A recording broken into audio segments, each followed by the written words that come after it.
வாழ்க வையகம், வாழ்க வையகம், வாழ்க வளமுடன். குரு வாழ்க, குருவே துணை. மணவளக்கலை உறவுகளுக்கு கோபாலின் வணக்கங்களும் வாழ்த்துக்களும். அருட்தந்தை வேதாத்ரி மகரிஷியின் மணவளக்கலை பற்றி சிந்தித்து கொண்டிருக்கின்றோம். இன்றைக்கு கணவன் மனைவி உறவு என்பது நம்முடைய பெற்றோர்களாலோ உறவினர்களாலோ உருவாக்கப்பட்ட உறவு அல்ல. அது ஒவ்வொரு தனிமனிதனுடைய எண்ணம், சொல், செயல் அத்துணையும் அவனுடைய ஆன்மாவில் பதிவாகி அந்த வினை பதிவுகளுக்கு ஏற்ற துணையை இறைவன் எங்கேயோ ஒரு இடத்தில் உருவாக்கி வைத்திருக்கிறான். அவர்களை நாம் மனைவியாக அடைந்து நம்முடைய வினைப்பதிவுகளை கழித்து கொள்வதற்கு இறைவன் ஏற்படுத்திய தெய்வீக உறவு என்று நினைக்க வேண்டும். எக்காரணத்து கொண்டும் அவர்களை அதாவது இரண்டாம் தர பிரஜையாக மதிக்கக்கூடாது. அவர்களுக்கு எதுவும் தெரியாது, தெரியவில்லை என்றெல்லாம் கீழ்ப்படுத்தி தாழ்மைப்படுத்தி பேசக்கூடாது. எந்த வீட்டில் பெண்களை மதித்து வாழ்கிறார்களோ அந்த வீடு மகிழ்ச்சியாக இருக்கும் என்று அருட்தந்தை வேதாத்ரி மகரிஷி குறிப்பிடுகிறார்கள் என்று சொல்லி இன்றைய சிந்தனையை நிறைவு செய்வோம். கவியரசர் கண்ணதாசன் கணவன் மனைவி உறவு எப்படி இருந்தால், அதாவது ஒருவருக்கொருவர் விட்டு கொடுத்தல், சகிப்புத்தன்மை, தியாகம் என்ற அடிப்படையில் இந்த பாடலை எழுதியிருப்பார். வளர்ந்த கலை மறந்து விட்டாள் ஏனடா கண்ணா,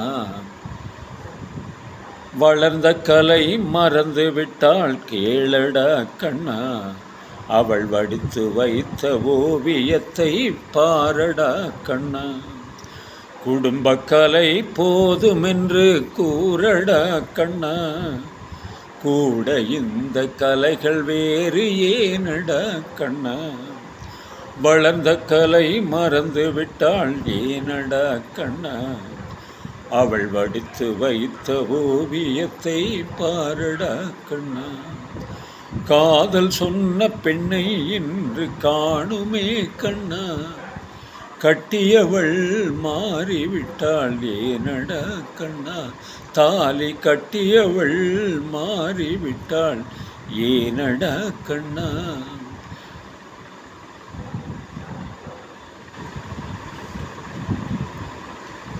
மனதிலன்றே எழுதி வைத்தேன் தெரியுமா கண்ணா, அதை மறுபடியும் எழுதச் சொன்னால் முடியுமா கண்ணா, மனதிலன்றே எழுதி வைத்தார் தெரியுமா கண்ணா, மறுபடியும் எழுதச் சொன்னால் முடியுமா கண்ணா, தினம் தினம் ஏன் கோபம் கொண்டாள் கேளடா கண்ணா, அவள் தேவை என்ன ஆசை என்ன கூறடா கண்ணா,